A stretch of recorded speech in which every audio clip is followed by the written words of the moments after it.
Hey, this is Sharon, And it's Trey. and today we're sharing a quick look into my life, who I was, where I am, and where I hope to be. Maybe you can relate.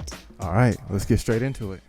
So, one of the reasons I believe that the black family is so fragmented, when I was growing up in the late 60s and early 70s, my grandmother was raising us. She had about 6 kids in the house, 3 of hers and 3 of her grandchildren at this particular time. And she was doing this by herself with the limited resources. Her education level, I believe, was 8th grade.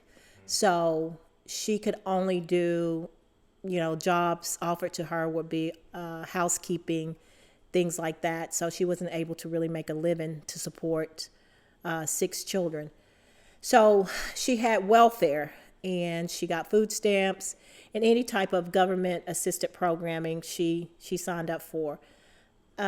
We would go to garage sales. She would get our clothes at, every Saturday. We'd probably go to a garage sale to try to find some clothes or, something like that.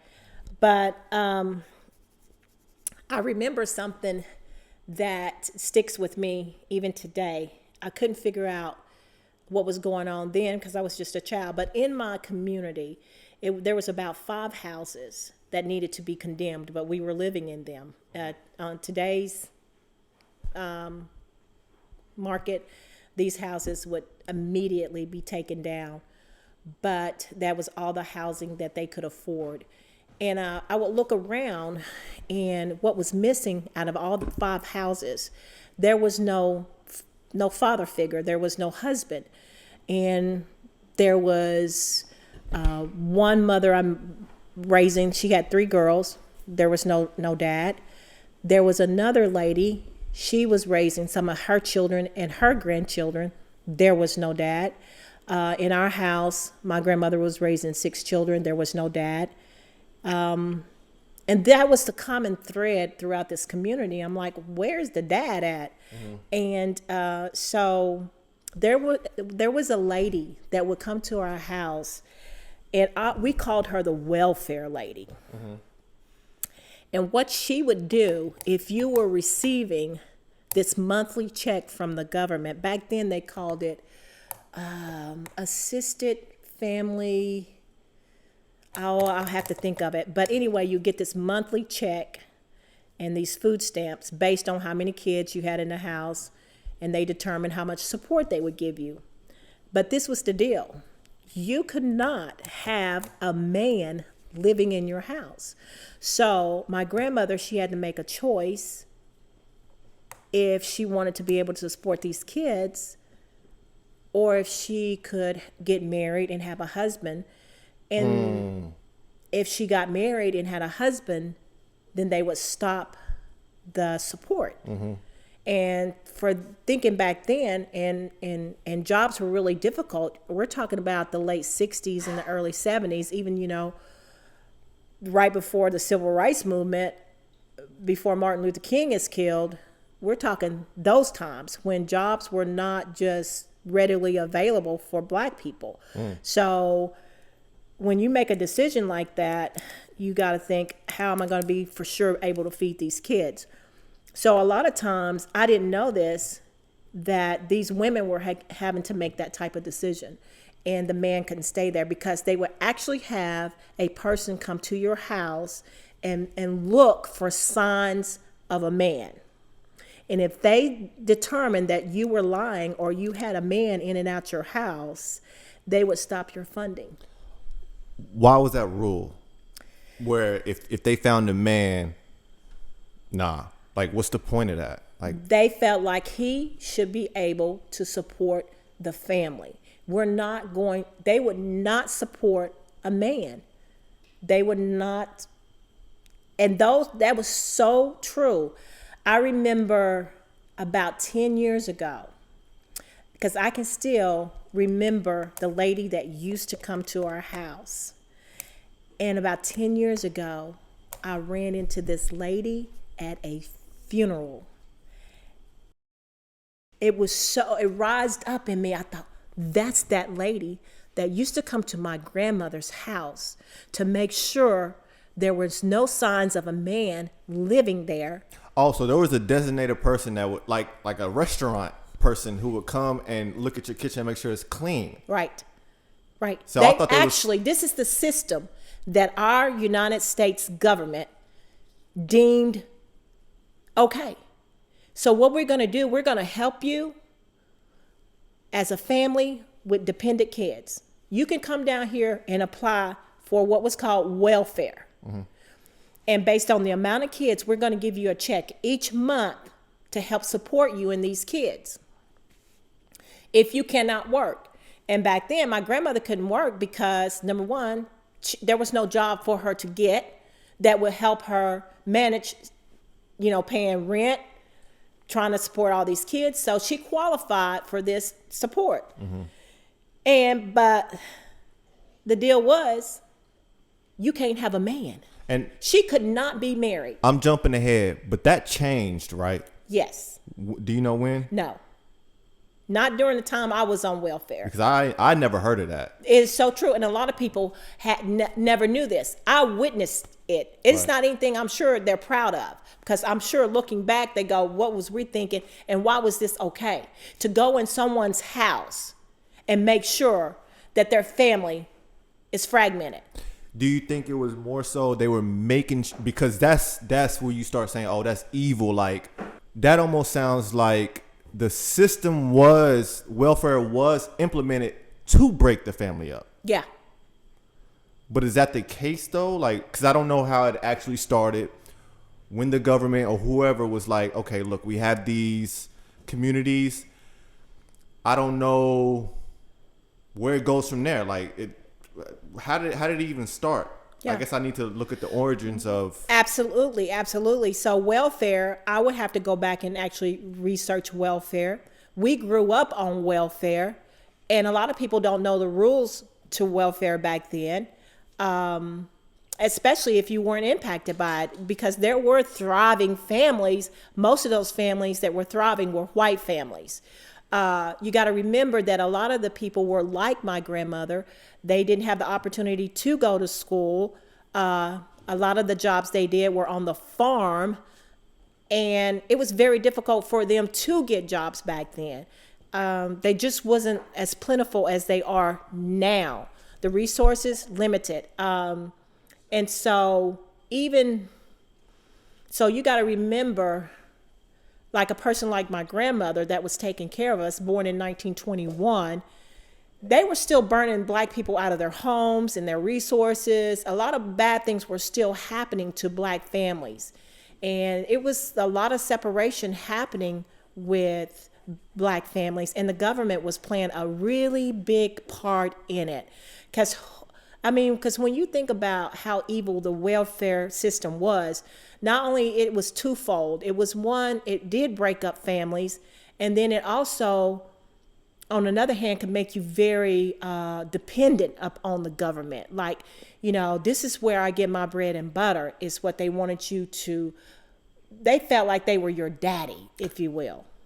Do you place any blame on whoever the dad was? In general, just, I don't know if I want to say men, or I definitely don't want to specify and say black men, but we are talking about the black family. Yeah. So is there any blame? Is there any role that you see that they played in that whole? No, I don't blame the black man, and I don't blame the black woman, because I'm trying to go back into their world. I can't imagine the stress that they dealt with day to day. It had to be like just really too much. What type of stress exactly? Just the very fact of, being able to apply to go to a school, to get educated, or even to go into the military, or just to try to, to do something positive. People wanted to support their families, of course, but our system made it very difficult for the black family, for sure, because we basically started with zero. And because this country was ran by white people, a lot of times, even just applying for a job was no, no, no, no, no. You couldn't even get a job to take care of yourself, because before we were really invited into the workforce, being able to get jobs that paid us, remember, we worked for free. It's something called slavery. We went from slavery to trying to be in this free world. And now, even though we were set free, now what? Where do we get jobs? Who's going to pay us when they wanted us to work for free? That wasn't an easy transition for those that own slaves, and certainly not for the slaves. Now we got to try to figure out, how do we really, make it? What does it mean to be free? And so we had to go through all that other stuff. That's why we had something called the Civil Rights Movement. Is someone like Martin Luther King out there fighting and saying, we want jobs. We want equality. We want to be treated just like anybody else. And so out of the Civil Rights Movement, you had affirmative action, which a lot of people hated because they felt like, oh, you're just giving that person a job because they're black. No, we're having to come into this company and say, you got to hire some black people. You can't just have a workforce. The only people you hire are white. We need some black people getting hired. And so that's what was called affirmative action, and it was needed. I was about to ask, was there any time, whether you were on or off of welfare, was there any time you noticed the system of welfare? Did you like it? Like, did you like? Okay. Did you enjoy it? So I hated it because I was so embarrassed. So, because we had food stamps, and back then food stamps, they came in a book, and they came in certain colors. The money, like a $5 bill, was purple. A dollar bill was brown. And so you go in the store and you buy your groceries, and you had to tear these food stamps out of this book, and you felt like everybody was looking at you. And so I was always embarrassed when my grandmother would have me go walk up to the store and buy the groceries. I was just thinking, that's really not cool. And sometimes the person working at the cash register would take the book from me, act like I didn't know how to tear them out. But I could tear them out. I was just embarrassed. And so then that would make me feel even worse. So it's always, to me, I was always embarrassed, because even so, when you're on low income and you're on welfare, you are able to get like a free lunch. And for us back then, getting a free lunch was embarrassing because they gave you a card. They wanted to make sure they highlighted you in any kind of way to always remind you that you're on the low income side. There was always these little tags that, followed you around to make sure everybody knew you were the low income family. So yeah, I hated it. And I always said, when I grow up, I'm not going to be on welfare. Well, I came really close to it because as a senior in high school, I got pregnant. And I found myself in a really bad place. And I thought, I'm not going to be able to take care of myself. I am going to have to go get food stamps. And they had something called HUD. It helped you with your rent. And I thought, I'm going to be, I'm in the system. It's going to happen to me. I know it's going to happen. I was so afraid of having to live off welfare. And so I remember taking some classes, like, I'm going to find something to do. I am not going to live on welfare. So what were taking classes? I took some classes to learn how to use like some office equipment, like, just basic stuff like a cash register, an adding machine back then, anything that would equip me to go and work in somebody's office, something fast. But at that point, I was willing to even work in a hotel cleaning up rooms, because that's how bad I didn't want to be on welfare. But when you find yourself with children, those decisions are, I got to feed my child. So I don't get mad or upset with people that do get on welfare. I think it's a program that's there to help you out, to get from one place to another. What does that look like as far as the welfare system? What is it? How is it exactly supposed to help a family get from, this is point A, point B? What does point B look like? Okay, point A is, low income. We don't have enough to support. We don't have enough for groceries. What's the next step? Going back to your situation, or Going the back to situation, my situation, so what would have helped me?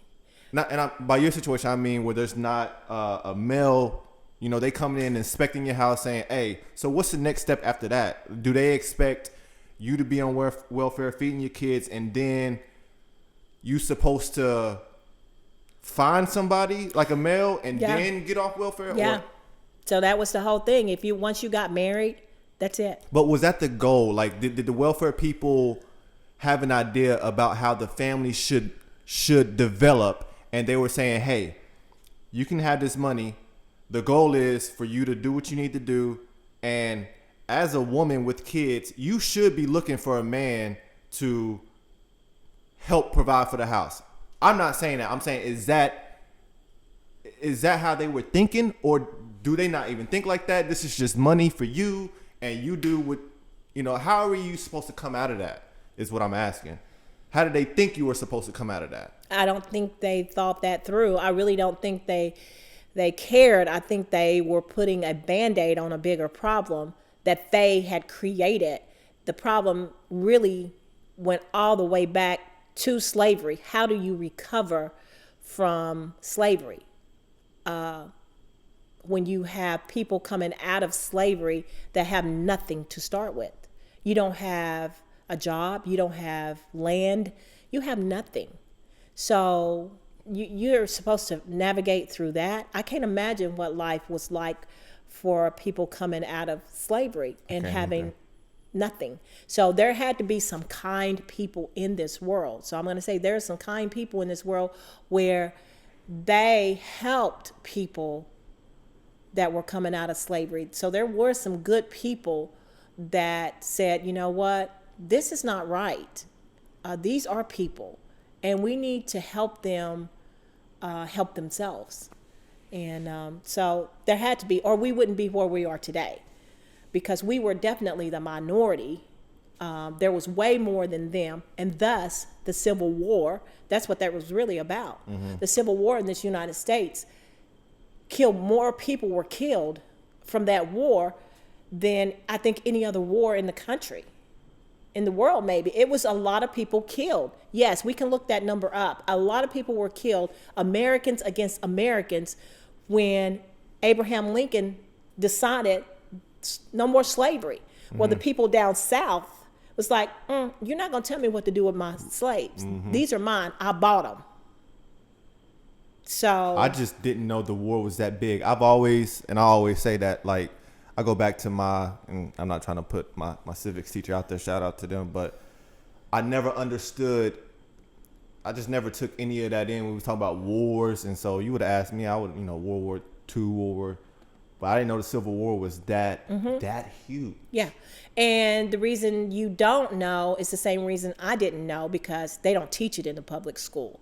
Wow. A lot of the history of slavery is not going to be taught because they feel like it's going to make too many people feel bad. But it is our history, and it is very, very, very ugly.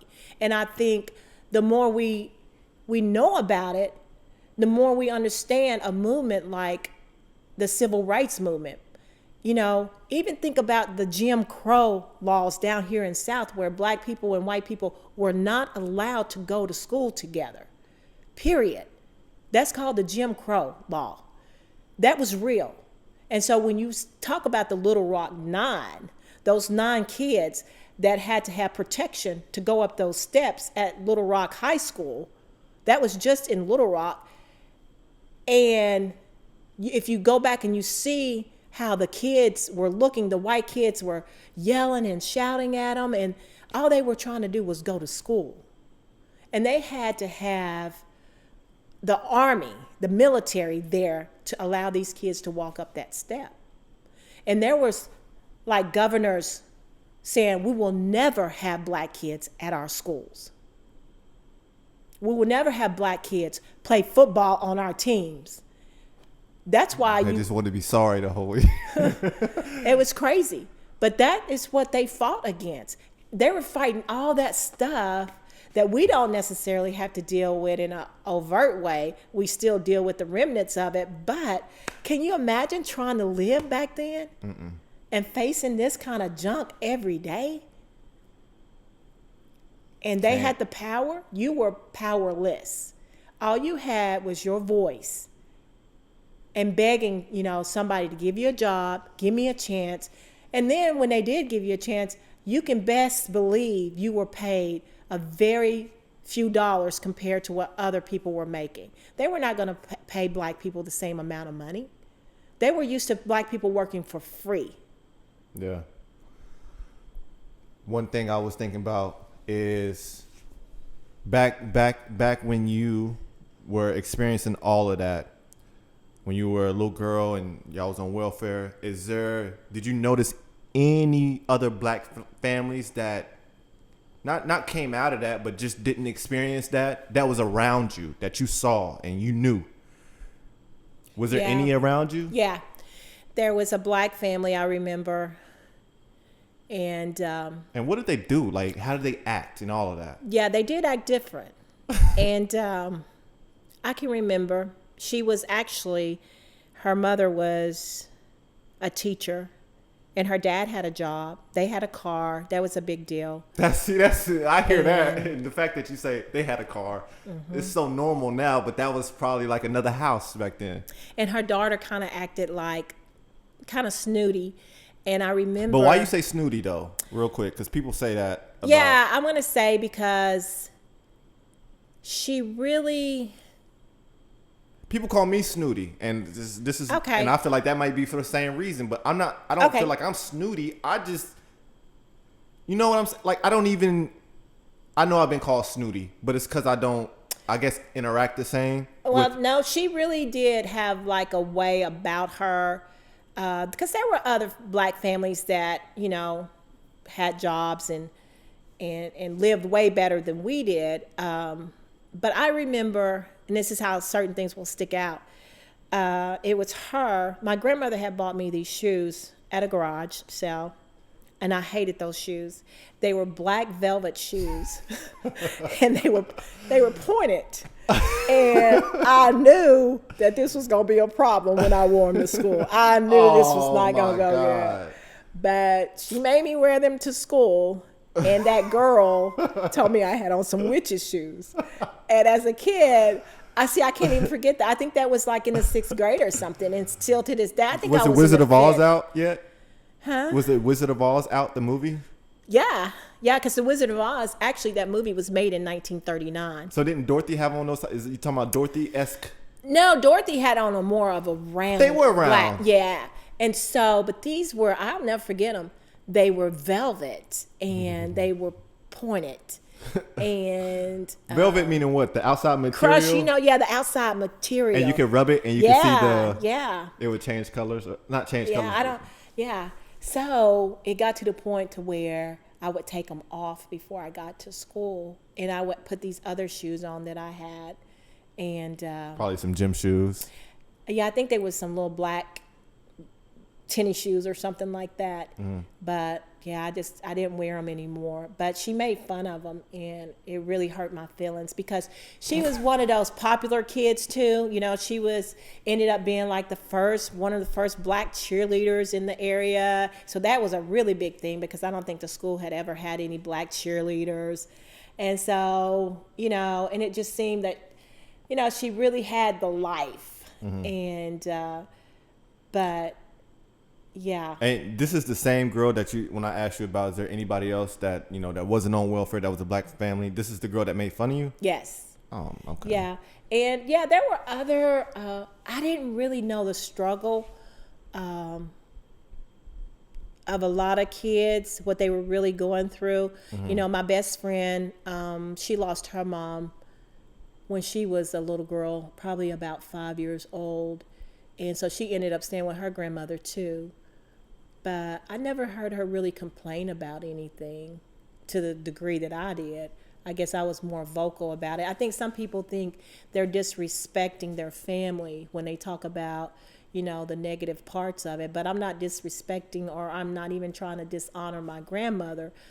I'm just stating facts, the way things really were. And they really were hard for poor kids during my time.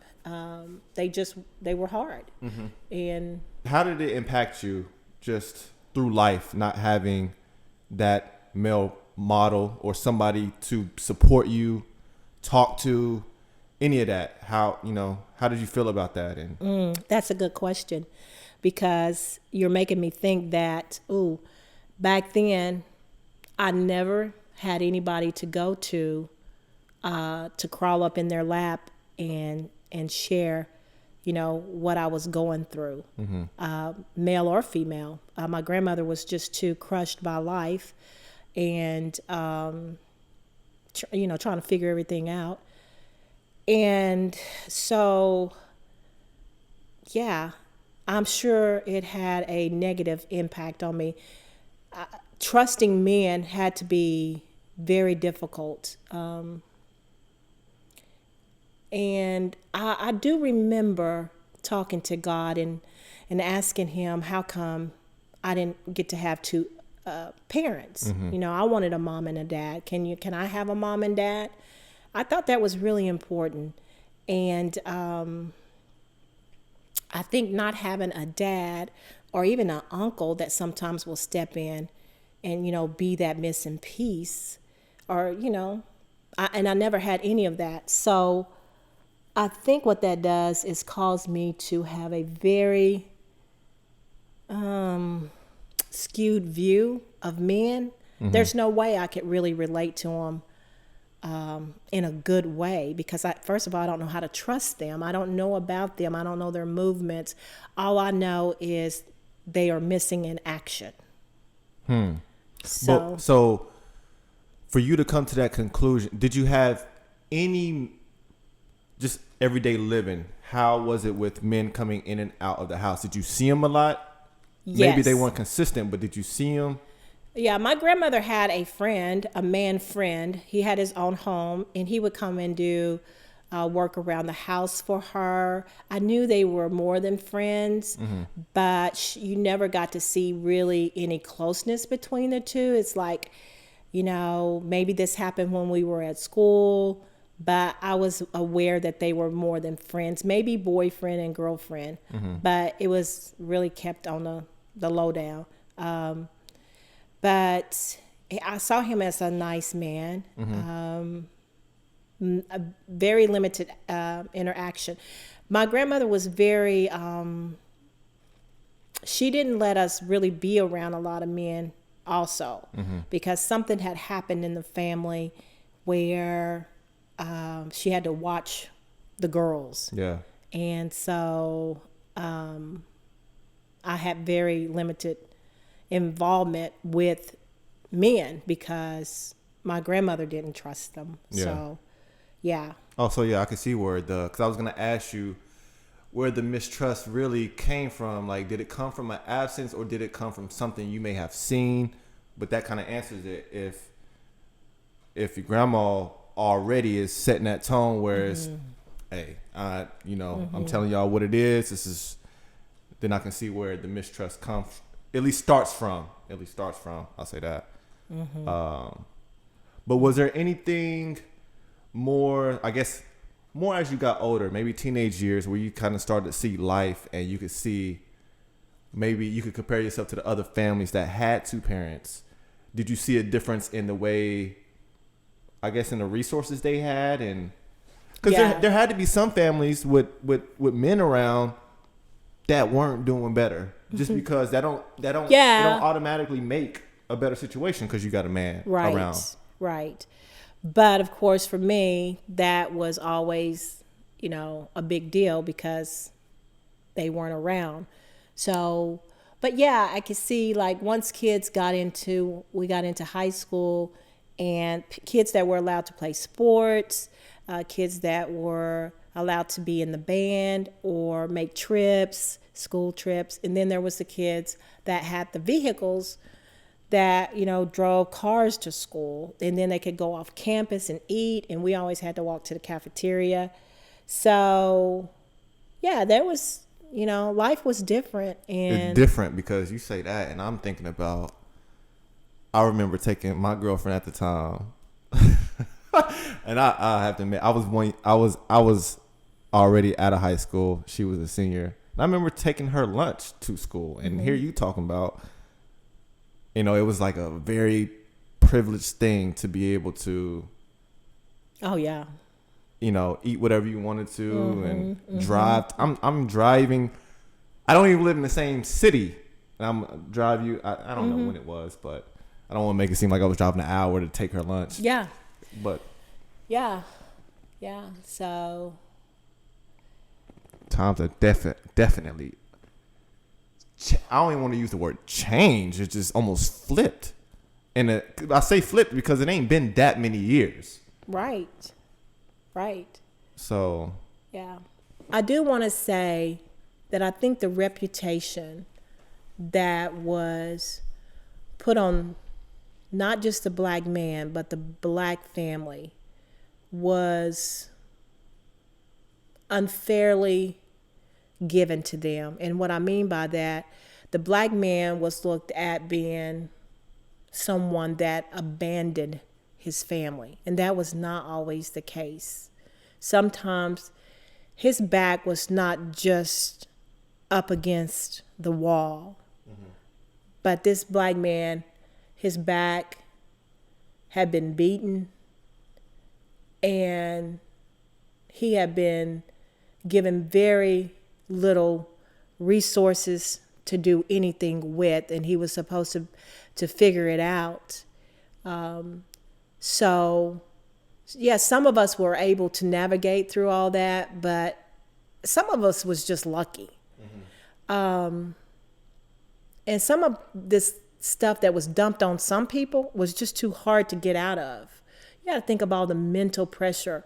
This is day-to-day combat. This wasn't just, happen to these people every other weekend or whatever. This was their life 24/7. And that's why forgiving my childhood and feeling like I wasn't a normal childhood, didn't enjoy it, and not really respecting what my grandmother had to do for a long time, because I was just angry that there was really no love. But she wasn't really afforded that opportunity. I mean, what was dumped on her was, you figure this out. And life was just hard for her. And so it trickled down to just everyday life for her. And sometimes, you don't get to enjoy life until the next life. And I don't know how to ask this question, and this is hypothetical. If we were to Google right now, just the statistics or the numbers back then, I'm talking about the 60s, the same.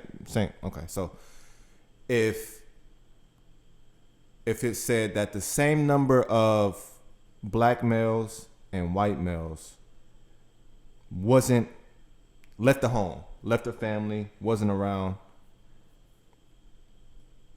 If the number was the same, what would you attribute the white males leaving their house and their families? What would you have to guess was, the main reason that most of them was leaving? It could be anything, but obviously I know the reason for the black male could be traced back to slavery easily.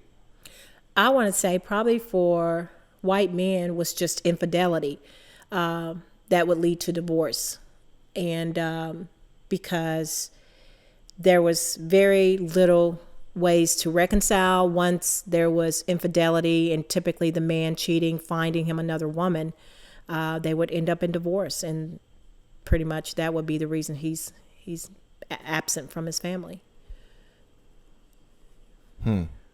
Infidelity. Yeah.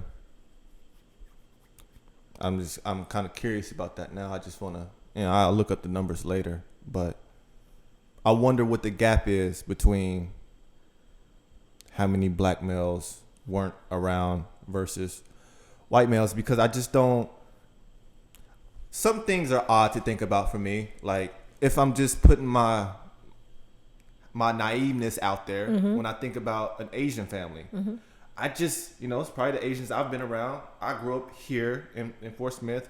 Great town to be around all types of people, nice people. I'm not saying there's mean Yeah. people, but it's very nice. So the Asians I know are very nice. And they all probably had mom and dad in the house, and probably grandpa and grandma. Right. And so that's why when I picture an Asian family, I can't see now, just because I can't see the man committing infidelity or cheating or whatever, doesn't mean it doesn't happen. But, and that's kind of my point, is just I don't think there's a higher rate of infidelity among black males. No, but to answer your question, why they would be absent from their family, that would probably be the reason, is that they decided to get divorced because they had the jobs. Man, I have a good question. Okay. All right, Go ahead.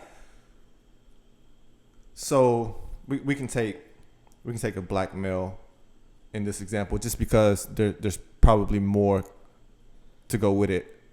So in regards to them leaving the family for all the various reasons, how much do you think not being able to get a job or having that struggle to get some momentum in life affected the relationship with being consistent with one woman? A lot, because. And is that a legitimate excuse? You know, I Yes. can feel that, but at the same, I don't want to give them. Yeah, because unfortunately, our identity is tied Yep. in to what we do. Yeah, And so that's tough. that's not, and it shouldn't be true, but it's the truth. I mean, why And shouldn't so when you feel like Oh no, you're right. that you can't, be a man, Mm-hmm. a one night stand is likely what you're looking for, because you don't want to go down this road with somebody that is going to reject you because you don't have a job, you don't have what they feel like you should have. And so it's just easier to do one night stands. But then you flip it, and it's like, okay, the woman goes through the same thing. Like the women weren't exempt from slavery or any of Right. But we have different roles to play. We're the woman, we're the homemaker. We're supposed to, unfortunately back then, it's like, you keep the house, you keep the kids, you keep the house. We didn't have to get out there and hustle up a job, like the man. He was going to be the provider. We were going to be the caretakers. We took care of everything in the house. We were going to cook in the morning, do laundry, cook dinner, make sure the kids got to school, make sure they got picked up from school, all those kinds of things we did. That was my part to play. And then your part was to play, go out, get the job, get the money. But that doesn't mean the woman doesn't have those same urges, those same needs, if you want to call them. Like she's looking for her. Right. Her, so. Right. And again, I guess I've never even talked about it, but how were they not committing infidelity? Oh yeah, they were. Yeah. That came out straight, you already there was lots of rumors going on in those little communities.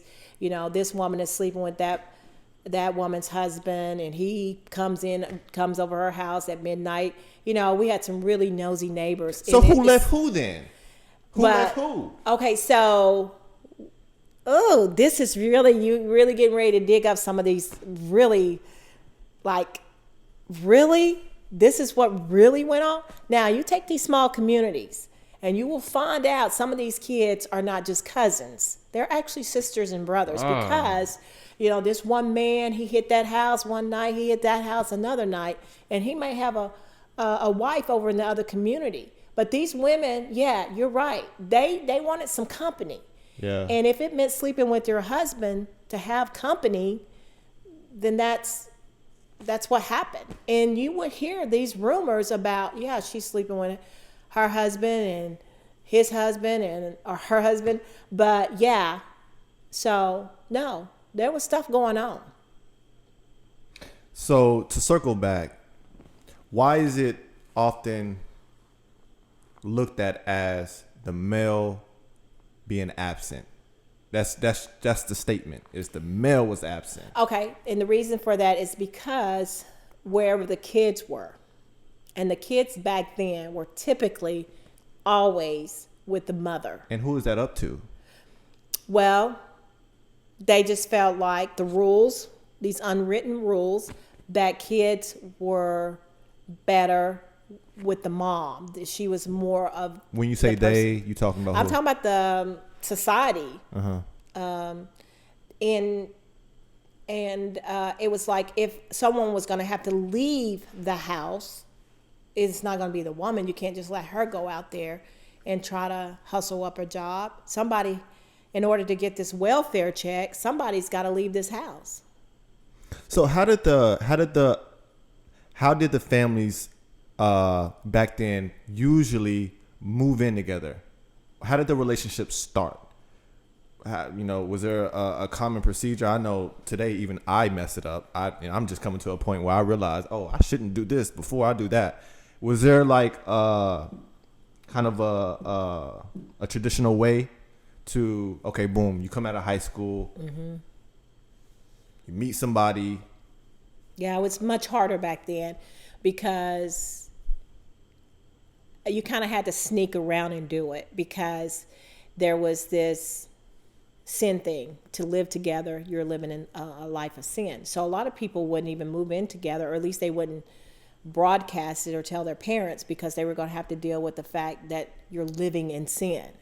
And so that just didn't happen a lot. And like I said, if it did, you kept it, to yourself. You would pretend that you're not living with this person. Yeah.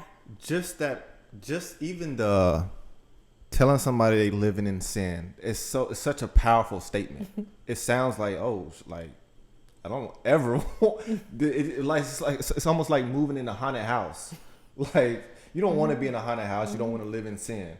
Yeah. And that's the pressure that was on people of my generation. You can't have any fun with that on your mind. It was horrible. Living in the Bible Belt. Growing up here down south. Yeah. It's a wonder we have any good sense the way we've been treated. You kind of want to get into it real quick? You think you want to quickly give the journey from when you first started and then kind of where you at now, since we kind of just we crept on the God, the religion, the sin talk, the living in sin. And you kind of touched on where you started in the church. Yeah. Well, because that makes people get married that's not ready for marriage to satisfy the religious part of our lives, because your mom and dad certainly are not going to tell their friends, hey, by the way, my daughter's living with this guy. She's just this little Sally that grew up in church. Because no, she's got to get married. And she doesn't want to marry this guy. I'm just living with him, having some fun right now. Or we're splitting cost here. Mm-hmm. But you couldn't even do that. If you said, well, I'm living with this guy, we're going to share the expenses because it's easier to manage. Nope. It was just not going to be had. No, you had either get married or live by yourself. That was the options. And so, dang. Yeah, the Bible Belt was really, it's tough. It has a lot of rules. But when you are growing up in that, that's all you know. So you think it's normal. Mm-hmm. And to show you how long it takes to come out of that, I'm 60 and I'm just now coming out of this system, all this stuff that was heaped on top of our heads. Do this, don't do that, do this. And never really being taught the love of God, but always being taught the fear of God. And you do right, and that's the end of the story. So they have all these rules for you to follow. And you really end up living a very confused, and I've always said my life was miserable because the inside of me is what was going on, just all types of confusion because I could never live up to that standard.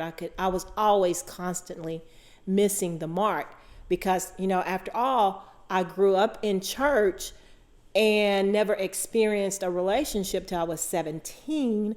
And then when that first experience in a relationship at 17, I get pregnant. I'm not married. So, and I didn't want to get married. I didn't want to marry this person. And I didn't marry that person. And so God wasn't happy with me. My church people wasn't happy with me. And to make God happy, I was supposed to marry this person that I didn't want to marry. Was this before you was 20 or after? This is, I was pregnant. I had my first child. I was almost 18 years old. I was actually 17 because that child was born March 1980 and I turned 18 May 1980. And I graduated from school May 1980. I actually had my first child 2 months before I was going to graduate from high school. So being pregnant, that was a whole different, the way people looked at me. Right before then, if you got pregnant and you were still in school, they used to send you to another place. You couldn't even go to public school because they didn't want pregnant girls walking around. So you was dealing with multiple discriminatory type of absolutely at the same time. Absolutely. And I remember one time someone was staring at me and I just took in my shirt. My belly was so big and I just took and raised my shirt up like, is this what you want to see? Because I was so sick and tired of the looks. Yeah. And there was probably 3 of us in a class of 500 that was actually pregnant that year. And so I don't know what they experienced, but for me, it was like, it was hard, but I was determined that I wasn't going to drop out of school, that I was going to finish school. Somehow I was going to finish. And I took 2 weeks. I had my baby. I was out of school for 2 weeks. And I jumped right back in there because I was like, I'm going to finish school. So no matter what people think about me. Yeah. And I even went back to school a little bit too soon because I still had situations going on from I just had a baby and, your body doesn't go right back to normal. And so I was dealing with all the stuff my body was going through. And I'm trying to sit in a classroom and focus. Yeah. And, instead of being home breastfeeding my baby, there's milk flowing through my shirt. I'm sitting there and I'm going, oh, man. Is this milk coming out of me right now? And I'm in the English class, right? And I'm thinking, yep, it is. Oh. So, I was just, And here I am about to have an anxiety attack because coach then told us we got to run a mile this week. Only one. And that ruined my whole week. Every time we had to run a mile. Hated it. And wow.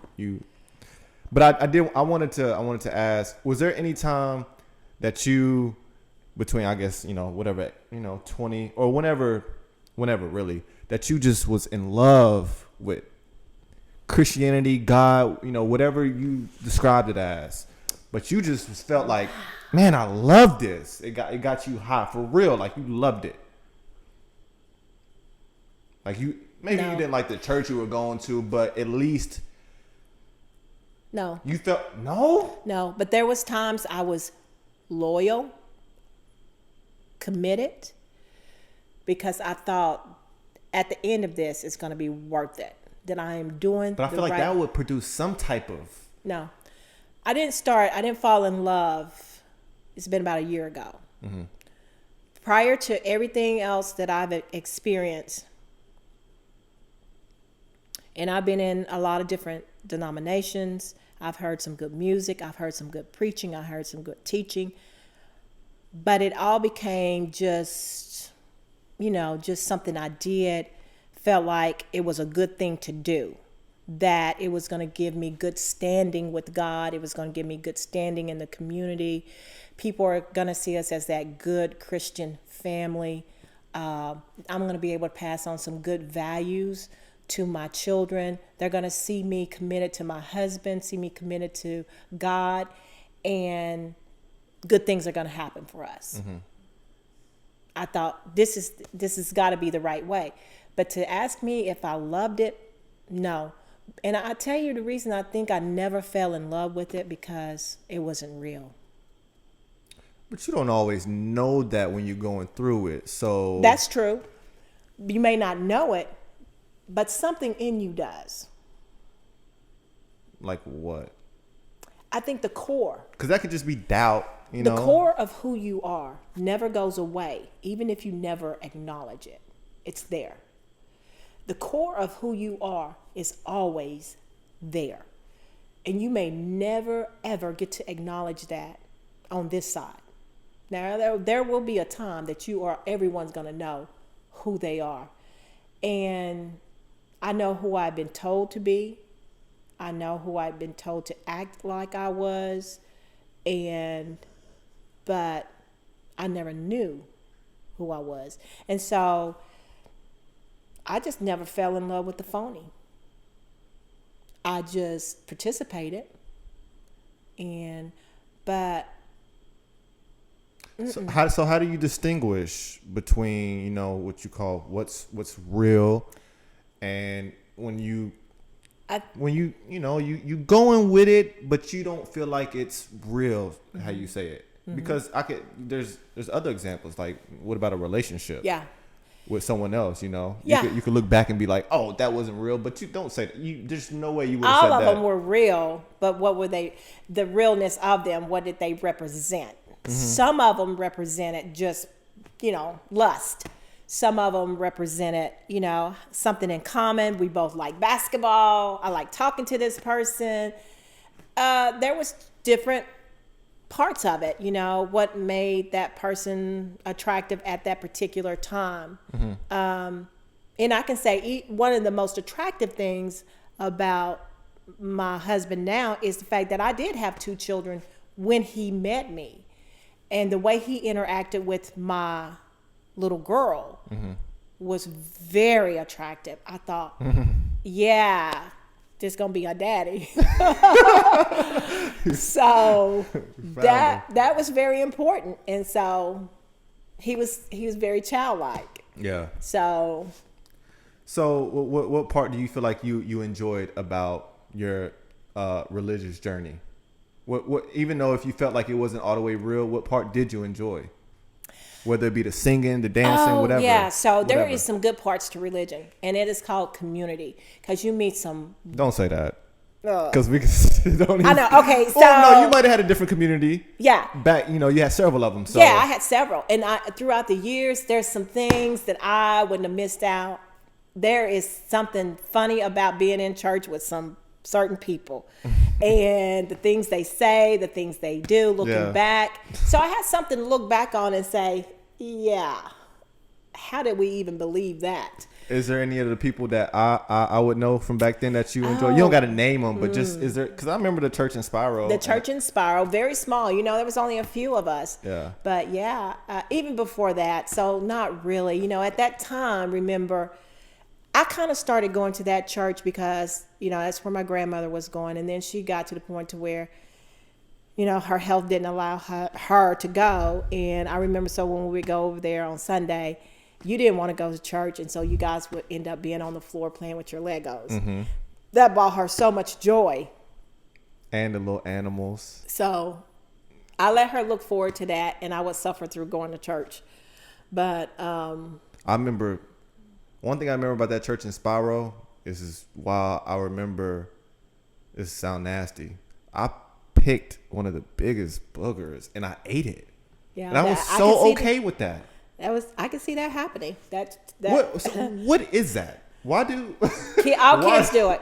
Well, I guess it's. Well, I'm trying to think. Are you just trying to get rid of it, or you don't have nowhere to put it? I don't know. Cause you want me to tell you something nasty? So when I was cooking the other day, and I just did this without thinking, I cut my finger, and I put my finger in my mouth automatically, and I started sucking the blood. And I had to think like, wait, I'm a little bit too old, I think, to have that reaction. Right then and there, I probably would have did the same thing if I couldn't stop and get it real quick. So, but at the same time, that is blood. You just cut it. It ain't. It's your blood. So whatever but it's my booger too. Yeah, that's nasty. Cut that out. We're gonna cut this out. Okay. We're gonna All right. delete that. Yeah, so I just wanted to. But all kids eat boogers, by the way. Oh no! Or either they put them on the wall. Let's not limit it to kids. I didn't look to my right and saw a grown No. professor. Yes. Oh no, they just dig it. I'm doing a case study. I'm like, what's happening right now? You are in the car, like you're not in traffic. Your windows aren't tinted, and you sitting here just picking it. I know. I think I did see that once.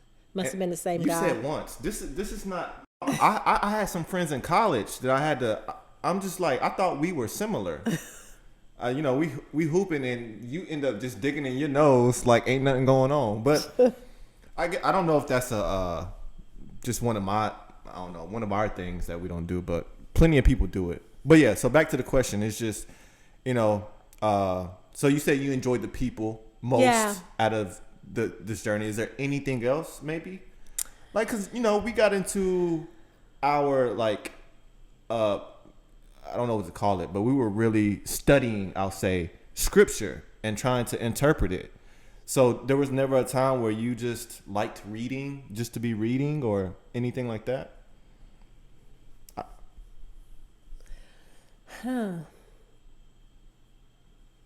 I did a lot of studying, but I don't know if it was just for enjoyment. Yeah. I wish I could say that there was no.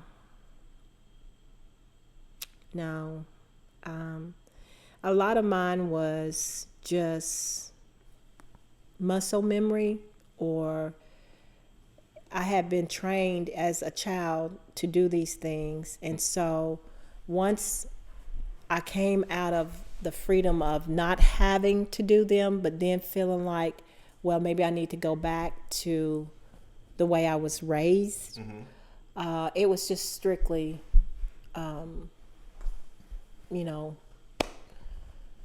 memory. This is because in religion, what religion is, it's just about doing stuff. You don't have to really. It's the same thing over and over and over and over again. So it's just muscle memory is what I call it. You get up, you get dressed, you go, you say a few things, you pray, you sing, you come home. Mm-hmm. It's not that much to it.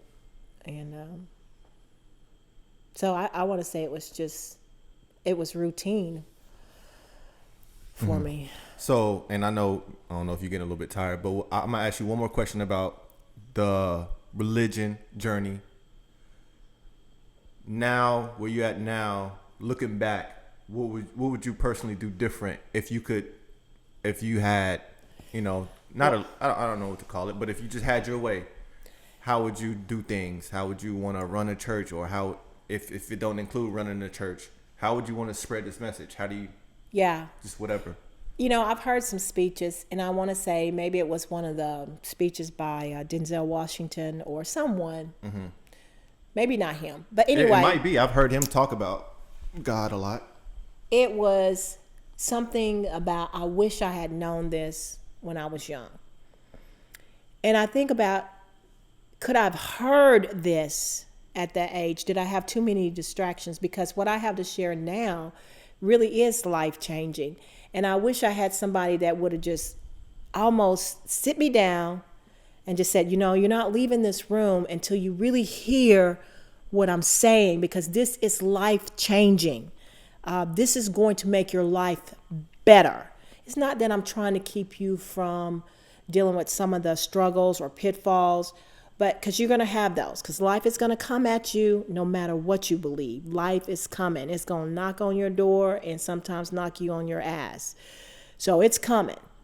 Just because you get to know who you are and know who God is, life does not stop happening. And sometimes life is very difficult. Mm-hmm.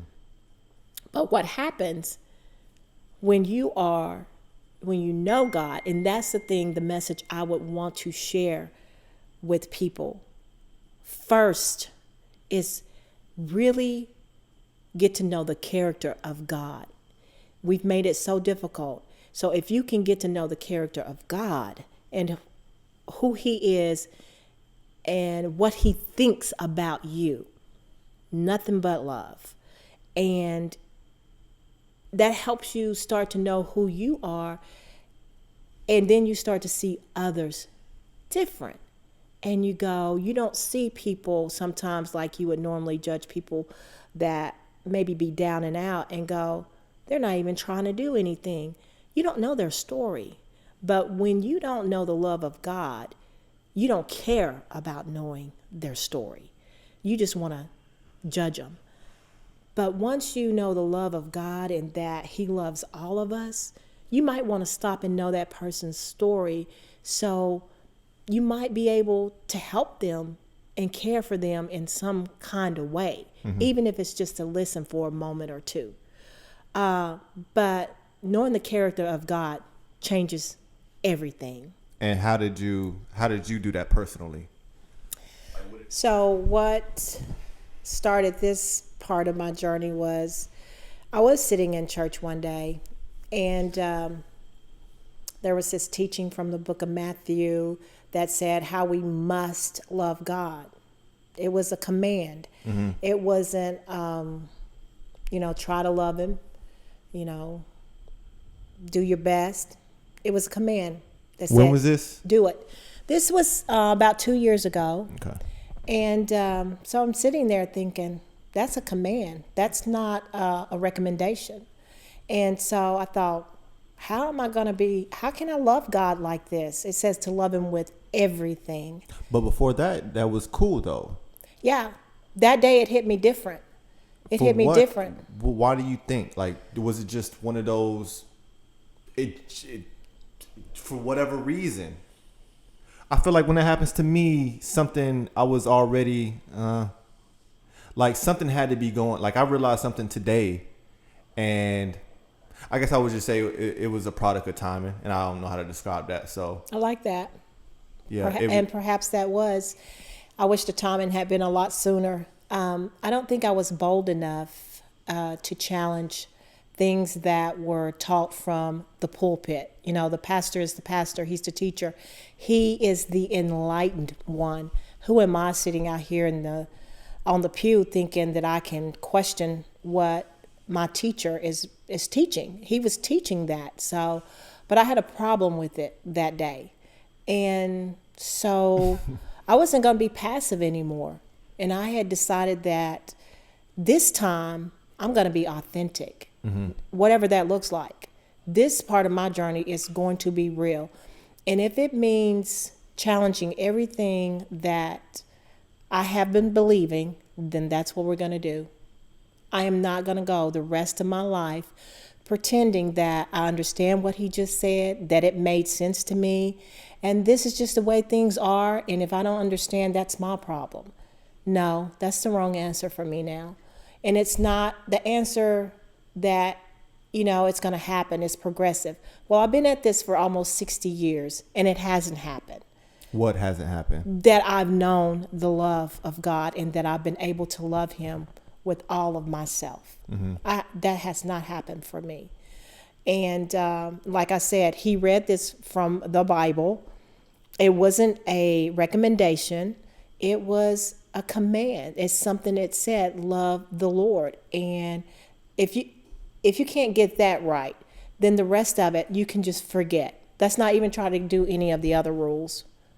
How come you didn't feel like you loved God with all your heart? And I'm saying that because anybody else in the church would have heard that, and because they were sitting in church, or because they, were doing their best, they, either were reading the Bible, they would have felt like, okay, it's hard when you say something like a phrase, love God with all your heart, because you start with even just, it's a saying, so it's hard to feel that, but that's why you kind of just assume that you are. Okay. So the only thing that I can probably use to compare loving something with all my heart would be my babies. When a mom first has her baby, and that mom would, when she says that she would stand in front of a bullet or fight a bear, she would really do that. Yeah. Yeah, that's love. you will do anything to protect that child. And that's just natural. Nobody has to build that up in you. That is the most natural thing for a mom to do, is to love and care for her baby.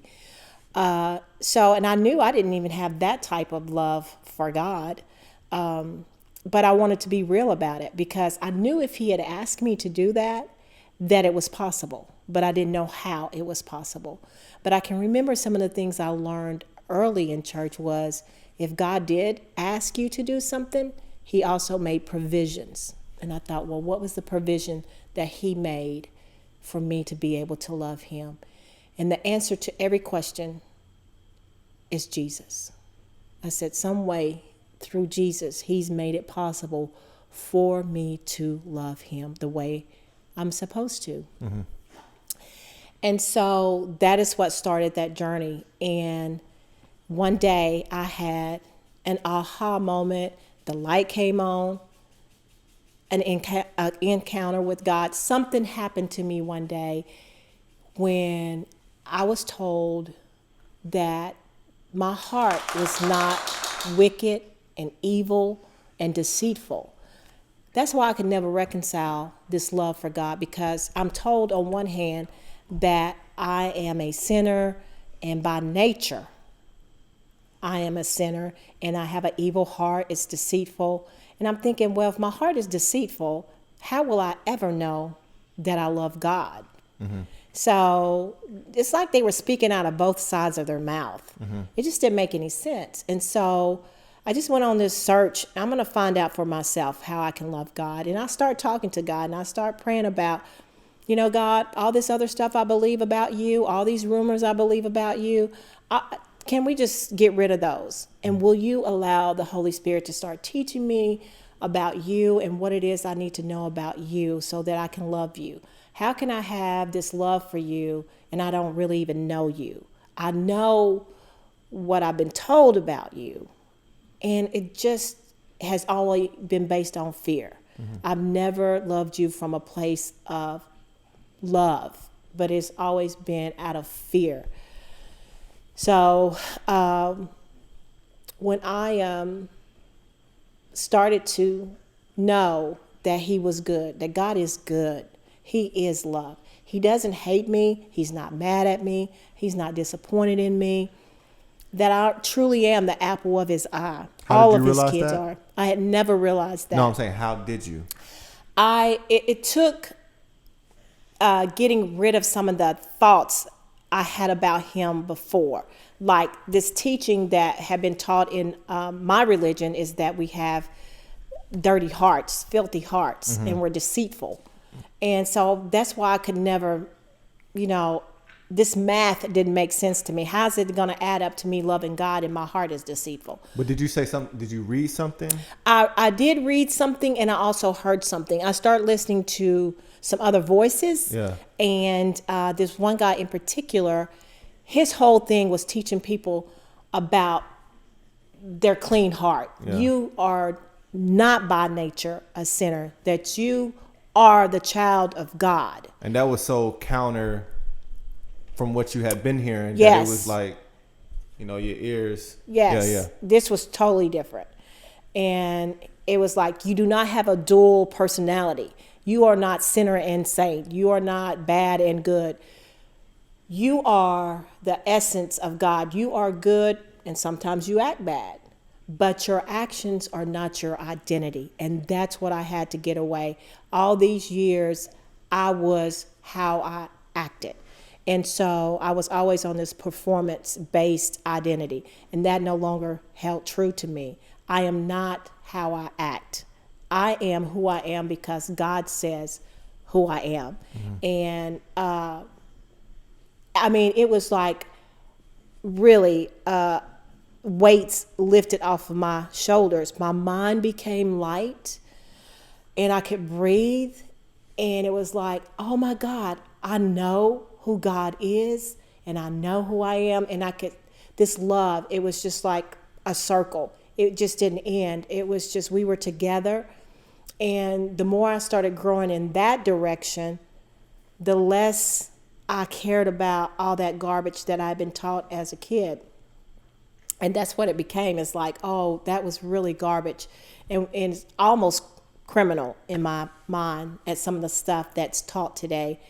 And so that began my journey, is knowing really who God is, his character. And if you can ever understand that God is good, he is love.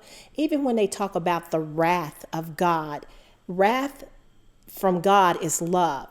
Wrath is only God getting rid of all that bad stuff out of your life. He burns it away. He doesn't like anything that hurts you. Just like a mom doesn't like anything that hurts her child. It may seem like she's being mean by removing a friend out of your life that she can see is detrimental. You can't see that. Not at all. But she can. And she will remove that. And you're going to think, my mom is, hey, she's kind of mean. And you don't understand, like, Yeah. you know, I felt like that before, but I 100% know what you're coming from. Yeah. And so that's like God. You know, he is a good father. He can see things that we can't. And sometimes, you know, we got to get our head bumped. But he is never doing the bumping. Now, he will allow us to get our head bumped, but he's not the one bumping it. That's the big difference. And before, I believed he was the one bumping my head. So we had that's a bad relationship. I felt like God was abusive. And I feel like you could almost argue where that line is drawn between him letting you bump your head and him bumping it. Because if he's in full control, that's another subject. That's right. another talk. But I really wanted to ask you this. So boom. Okay. So because I asked you earlier, was there a part of the Christian journey that you just enjoyed, that you fell in love with? And, you know, you named a few things that you liked, but I'm looking at the whole journey like. I was addicted. Okay. Oh, okay. Highly I see what addicted. you're saying. You going through the motions and stuff like. Okay, Highly addicted. And, you know, on any given Sunday, like people are addicted to watching football, I was addicted to watching Christian television. So I let them I'm sitting here sometimes listening to 6 hours. I feel like you got to enjoy part of it, though, to be addicted. There was some animation going on. Like, I used to love to watch a certain pastor because he was so animated and he could really. Shout him out. Who you talking about? Oh, you know I'm talking about TD Jakes. Shout out TD. I mean, it was pretty exciting watching him. And and I think he did some good for some communities because he was all about some self-help. But it was very unhealthy that I would watch about 6 hours of this Christian programming. It was, looking back, a big waste of my time. Does it feel nostalgic now? Like, does it not? If you were just to let the program run now and just walk around the house and clean, it don't feel good?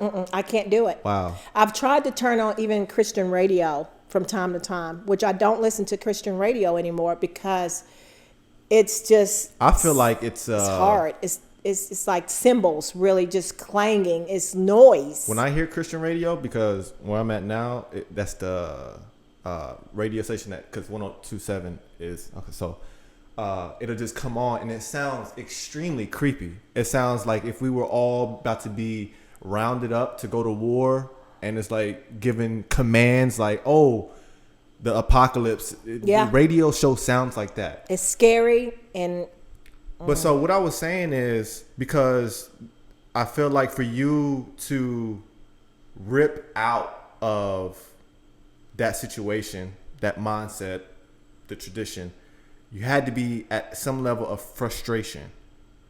So right before you found that God's character is more, oh, you're not a sinner, you're actually free. And before that point, what was the frustration like? Or was there any? Like, do you remember what you were fighting with? Do you remember how you felt like listening to, like, how was that part? Right before the breakthrough. It was probably some building off of an addiction that I was dealing with.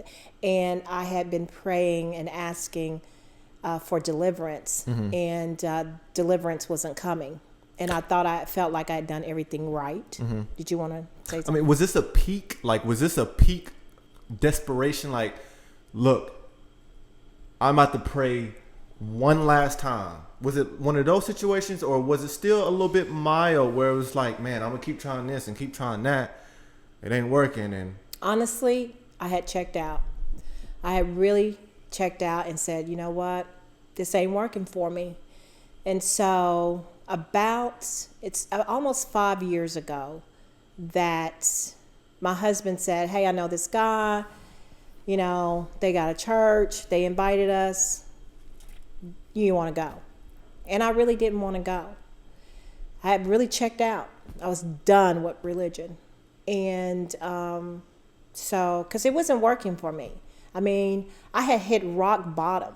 And they had programs at church. They were drinking coffee and eating donuts, and I was dying. And so I'm like, I don't know. They tell you to pray, and I prayed. I cried. I mean, honestly, I went in my closet and prayed. I closed the door. I did everything that I thought that I could do to get the attention of God. Mm-hmm. And certainly he saw my desperation, and then he still wasn't helping me. In my mind, he wasn't helping me. So this thing is not working. So if I'm going to be broken, I don't want to be around these people because it's not working. But I went. Mm-hmm. And so one of the things that was refreshing about this group of people, and it was timing. That particular day, they were not in a church building. They were out in the community, and they were serving a breakfast to a homeless community. And they were treating these people like they were special. Because they had this great breakfast. They didn't just throw something together. They had it set up, and it was nice. And I thought, that's different. And they didn't stand to gain anything from this community. This community didn't have anything to give back to them. They didn't have money to donate. And they just did that out of their hearts. And I was like, wow.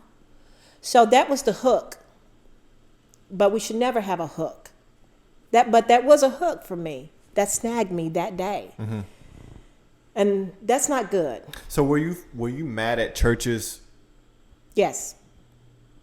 For a specific reason, like, because for you to say, hey, these people are actually outside helping, did you feel like churches weren't helping the communities? Was that a problem for you? Like, not that you didn't notice it, but was that an actual problem for you that they weren't helping communities? Even though the churches probably were, just not in the same way. Not in the same way. But was this a thing that stuck out? That's the thing, that some of the things that did stick out is like, you could go to some of these churches and they'll send money over to Africa, but they wouldn't want an African sitting next to them. I got you. And you could feel that inside the church. Got you. Yeah. And so I never let people that would say, you know, it's too many hypocrites in church, that's why I don't go. That didn't work for me. You know, there's lots of things that can be a reason for people not to participate in organized religion. Mm-hmm. And there's lots of reasons to participate. But the one reason I had stopped participating is because I started to see right through it. It just, something was wrong, but I didn't know what it was. Mm-hmm. Something about what I was believing was not right. And it had created inside of me a lot of discomfort, a lot of confusion. And I knew that in itself is wrong. I shouldn't feel that way about something that is supposed to be good. And I didn't want to share it. I think that was the big telltale about me, is that this is not something I wanted to pour into my children. And why was that? Because it hadn't let me live the life that I thought was so great that I wanted to pass on to my children. I was more in tune with what people would call worldly things, like getting a good education would be better than this religion over here. So I was very confused about what it is that I believed, and it didn't work. Mm-hmm. If someone said, how's it working for you? I would say, well, it doesn't work. So I must be doing it wrong. Mm-hmm. It's got to be me. I must be doing something wrong. And so we ended up, starting to go to this particular church. And so honestly, I was just waiting for this pastor to mess up. I was like, he gonna mess up. I'm waiting, and that's gonna be my out. Yeah. Because I'm not right at this point. I'm not gonna tolerate anything. Do you mean mess up in a big way, or just like on scripture or something? Scripture. Once he asked me for some money, or he said something, I was waiting, and when he did, I was out the door, because I'm not getting ready to go through this again. But as far as I could tell, it's like, I think this guy is okay. I think his heart is in the right place. I didn't agree with everything he taught, but I really thought he had a good heart. Yeah. And so I just hung around for a little bit, and I met some really nice people, and I really enjoyed being around people more so than I used to. And so that was good. I was starting to see some changes in me. But then the biggest change came when I thought, I can't do this church anymore, because I don't agree with what they're teaching. So how can I sit and listen to something on a regular basis and not feel like I need to challenge him every time he talks? Mm-hmm. And I'm like, that's not what I'm supposed to be doing. Yeah. But how do I participate in this community now, and I don't agree with what's being taught? Mm-hmm. What do I do? Yeah, that's a tough one. Because obviously, you don't want to be looked at like just leaving that type of situation. It's just not any type of good way to leave it. But yeah. So I feel like, in a way, it's time for me to come out of the closet. It's time to let them know that I am going through a process of deconstruction, that I can't just sit back and not let you guys know who I am. Mm. And who I am is someone that disagrees with your core teachings here. They're incorrect to me. Mm-hmm. They keep people in bondage, and I believe in freedom. And Jesus said that's what he come to do. He come to set us free. And if you're not feeling freedom, and you're in bondage. And so I just basically disagree with most of the teachings where I attend church now, and I don't think that's a good relationship. So now where you're at, you enjoying it way more, just solo journey, studying on your own? Is that kind of where you at, or how do you So my life is different. It is way different. I have so much. My relationship with God is like, I got to the point to where I call him daddy. It's just like I'm talking to my dad in the morning. And it's special because he gave that back to me, because I never had that relationship with a man.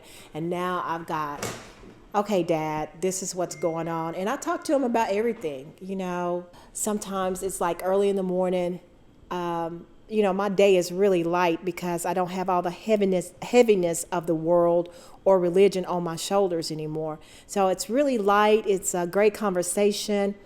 We can talk about anything, and I can tell him about, just some of the things that I'm dealing with as a person, and ask him for advice. And I'm always like, I know that you know everything, so can you help me have some insight here? Or if I'm dealing with a particular person that I don't like, to be honest and say, I don't like her. And God says, that's okay. Just don't go out of your way to do anything to that person. And if you can't be around that person because you don't like them, then don't be around them. But do not go out of your way to bring harm to that person. Mm. So, so just great conversation. And I feel like he's always showing me in a very kind way. He reveals something about me that we are getting rid of. Mm. And so that's always interesting, because you think that you've made some progress, but you just don't realize how much stuff has been crammed into you until you're starting to unpack it. And I feel the same way. Yeah. I feel like I don't look at it, whether I am or not, I can say, oh, I got some new shoes. And that's technically an addition. But how I think about most things now is that I'm deleting or I'm removing it's just like even if it's a thought, I'm having to be like, oh, like, where did this come from? And kind of dig it up and throw it out. And that's becoming who I am. It's like a more refined person in my thoughts. So to end it, so now, how do you feel, and anybody can do what they want, but how do you feel like it's one of the best ways to apply or utilize the Christian religion or the Bible, all of that? How do you feel like, what's the best way for anybody to take advantage? So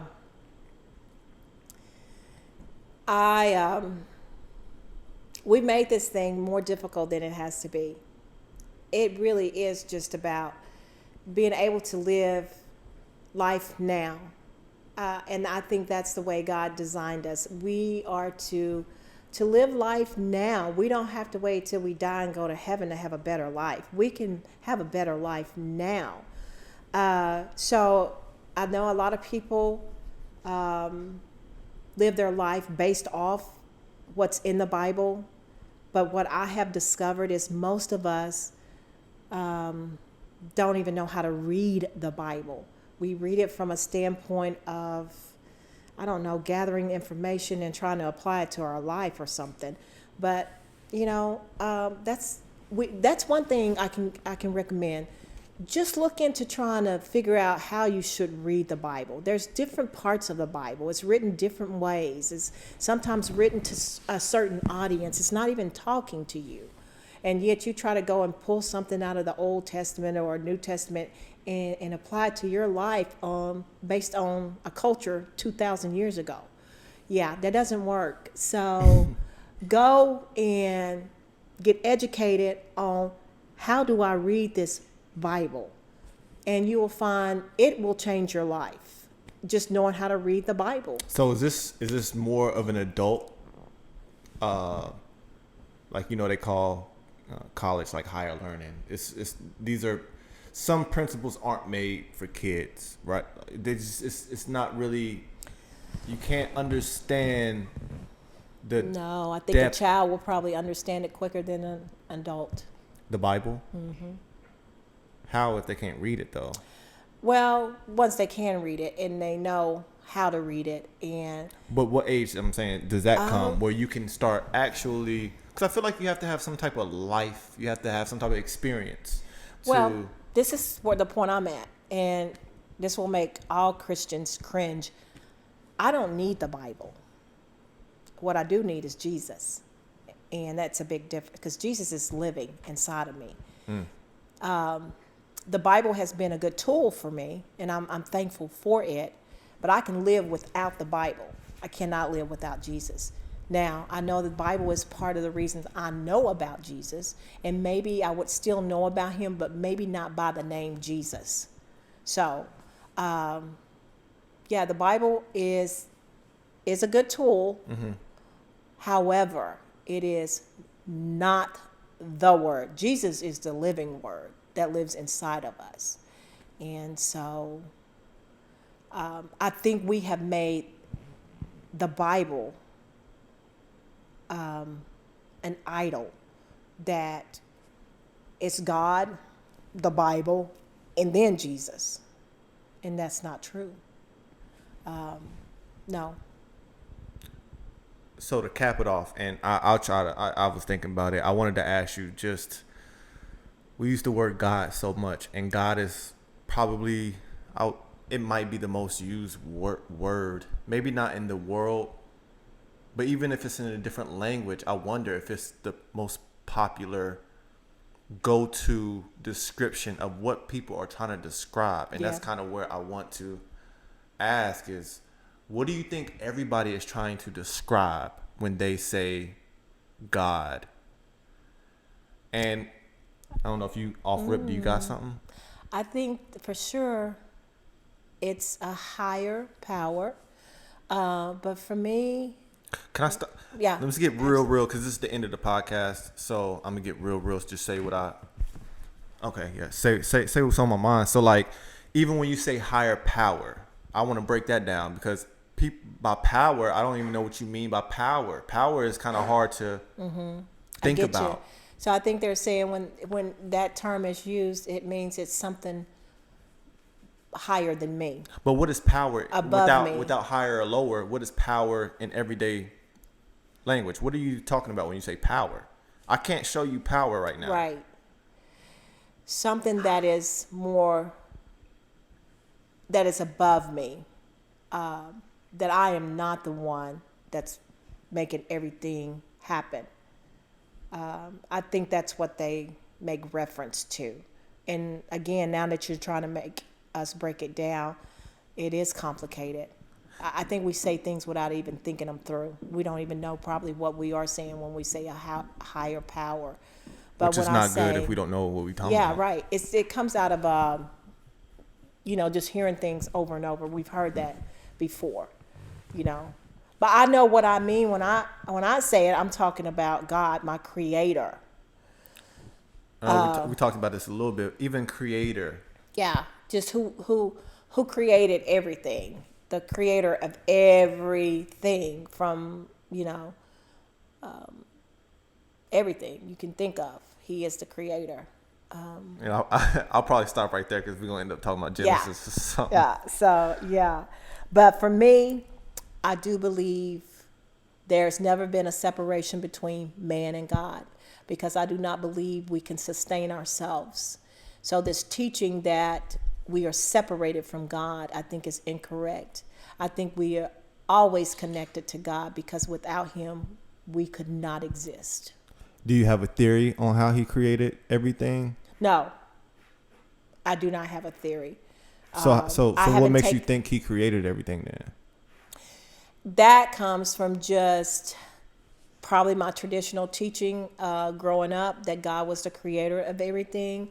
I do believe that whatever created me created everything. That I don't believe that this just happened because... Yeah, but even saying just happened, there's a big gap between something just happening and it being created. There's so many things in between. Like, I think God can blink his eye and it can exist. Honestly, that's the kind I think he is. Just, he's so much bigger but where do you than get that the glimpse from? we have. It's something in me that I think it's in all of us. And once we start to know and understand the character of God, you get these little glimpses of, wow. And I do believe that if he thinks it, it's like that. It's not like us where, our creative juices flow. Do you believe in aliens? I don't necessarily know that much about that. But think about the difference in responses right there and how you think about it. Yeah. We talking about two totally, and I know I use the word aliens, and that could mean something very practical, like an alien coming to this country. But I'm talking about the outer space, pictures we've seen through cartoons and movies. You automatically deny aliens, but you have so much hope and belief that someone created this whole thing that, like, if I ask you one thing about Mars, I don't know anything about Mars. and it's like, do you really realize what we're talking about? And this would be like one of his favorite, because he starts getting like sciencey. We talking about we didn't got all the way to the Big Bang, not the Big Bang, but yeah. So we can wrap it up here, just because I'll start being repetitive, asking the same thing. But you see what I'm saying? Where Yes. you have like, and I don't have. So what I can do now is recognize my limitations, and one of them is to be able to talk at that level, especially when you start getting into the science part of our creation, yeah, I'm gonna have to back down from that. Which this would be an ongoing discussion. That's why I kind of wanted to end it like that, just because it's ending it open-endedly, and so, and it's one of the questions I always. That's kind of what I'm trying to figure out myself. You know, Yeah. I'm asking like, what is it that everyone is talking about when they talk about God, or, and, you know, it's often related to finding their best selves, living their. I hate to sound like Joel Osteen. Shout out to Joel real quick, but yeah, living. You know, everybody's trying to find God so they can be a better person. You know, in this world. So I'm just always kind of questioning, what is your idea? Like, why do you feel like, and, you know, yeah. And I can go on and on, because it's always like, people have so many different versions of what they're talking about. And if you look at their life, they can say they're getting their enjoyment from God, but they're honestly getting their enjoyment from some other aspect of their life, whether it be their partner or whether it be their craft. With, you know, they working 12 hours a day on this project. That's what's giving them life. That's why they feel. Einstein, I don't know much about him, but I'm saying those people who come up with these scientific theories, they're in their books. You know, like. But, so what you're talking about is the connectivity. Because once you're connected and you recognize your connectivity to not just God, but all of us are connected. And, you know, that's why you say you can get your enjoyment from your partner, because we're connected. And that God is a part of that connection. His sweet love for all of us, his kindness. And so he wants us to get enjoyment from another person. He really does. And that's good. Yeah. So it's us being connected. That's the good thing. And that's what I really believe. We are all connected. So just think, if we ever woke up one day and said, you know what, everything I do is from a place of love. I'm not going to work toward love, but it's from a place of love. I'm going to be kind to you. That person's going to be kind. Just think of the domino effect that circle has.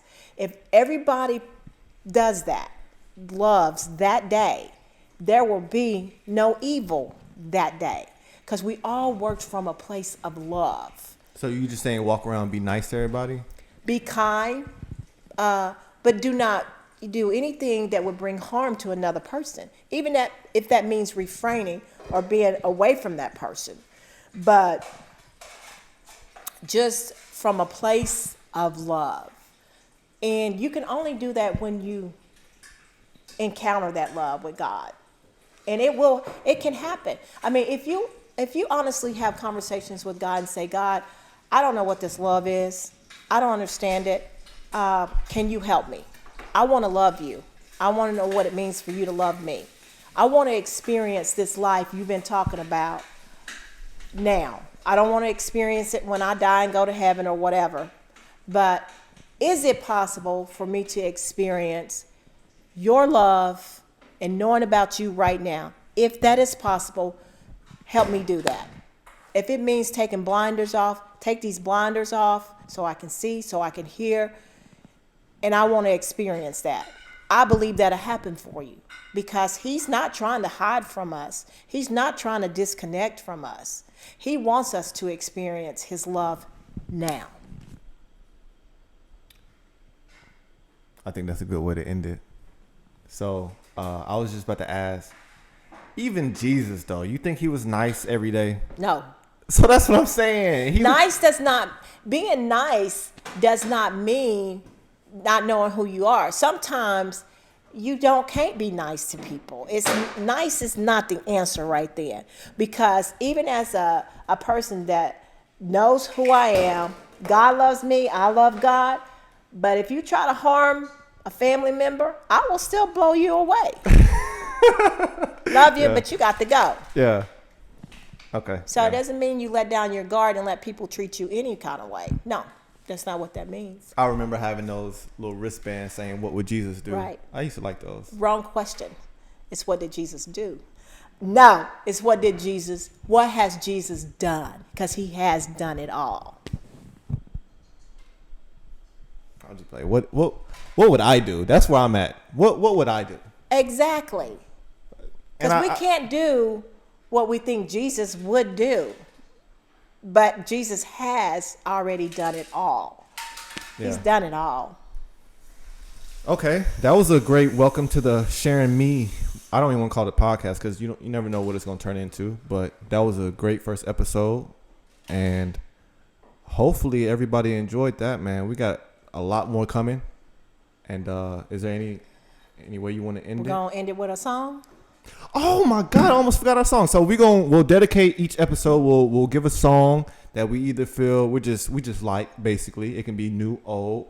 I got a song for this week that I'll give to the listeners. Y'all make sure y'all go check it out if y'all want to and enjoy it. I'll let you introduce your song first. I don't know what you brought this week. Okay. What you feeling this week? So I've had 2 songs going on in my head all week too. Okay. One of them, I really wasn't going to bring to the table today, but this is not the song, but it was a song by Beyonce. Okay. So I've been doing a little Zumba to cuff. And I had 2 too, so I might match you. So I've been really liking that song and trying to learn how to do the dance, of course. You want to play it on the speaker or no? You know. Okay. A little bit of. I do want to hear it though, so that's the. Oh, okay. Yeah. So you don't have to play it. I think it's called Cuff It. Oh, this is a new song by Beyonce off her new album. Yeah. Okay. I didn't listen to her new album, but that sounds like a very new Beyonce song.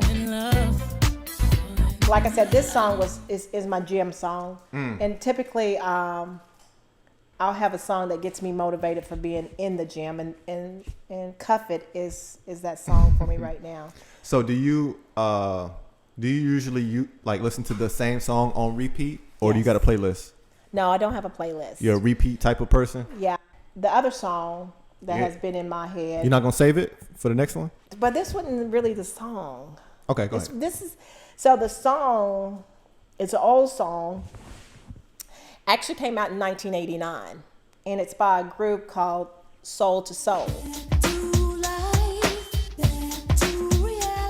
I did a little back check on that song. That song was designed to be, I'm gonna try to say this word, a cappella, without just them singing the song, which I bet was probably really beautiful.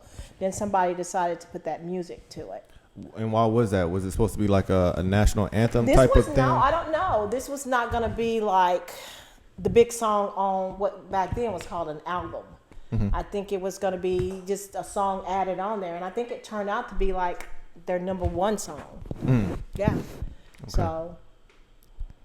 Okay, so, all right. So I'm excited for my song just because, like I started to explain to you, I felt like how I view Lil Wayne in my generation, he was one of those, by far my favorite rapper. I can't say by far, but I don't even know how to describe him. That's how big I feel like Lil Wayne is. Now, this guy I'm about to introduce now, he goes by the name of ESTG.